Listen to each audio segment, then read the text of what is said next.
याद आया, मैंने आज सुबह लाडू की बातें सुनी थी। वो कह रही थी कि दूसरे जंगल में बारिश नहीं हो रही है, तो हम ऐसा करते, हम भी दूसरे जंगल ही चलते हैं, क्योंकि अब हमारे पास वहाँ जाने के सिवाय और कोई रास्ता नहीं है। मम्मा, क्यों ना हम इस जंगल में किसी पेड़ के नीचे रहे तो?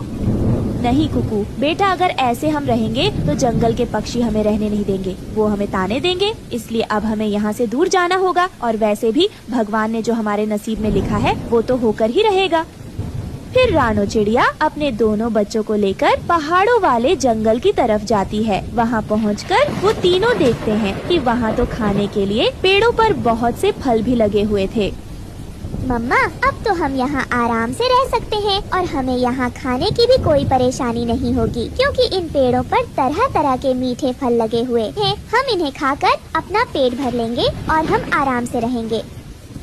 हाँ माँ, गुड़िया बिल्कुल ठीक कह रही है। और तो और इस जंगल में बाढ़ का पानी भी नहीं आ सकता है। यहाँ तो पेड़ पौधों की ठंडी हवा है। माँ, अच्छा हुआ कि उस जंगल में बाढ़ आ गई। कम से कम हम इतने अच्छे जंगल में तो आ गए। अब हम यहाँ आराम से रह सकते हैं। बेटा, बाढ़ आना अच्छी बात नहीं है, क्योंकि बाढ़ में जान और माल दोनों का ही नुकसान होता है। अच्छा ही हुआ कि हम इस जंगल में आ गए, नहीं तो हम जिंदा नहीं बचते। लेकिन हमें यहाँ रहने के लिए एक घर बनाना होगा, क्योंकि इस जंगल में जंगली जानवर भी रहते होंगे। कहीं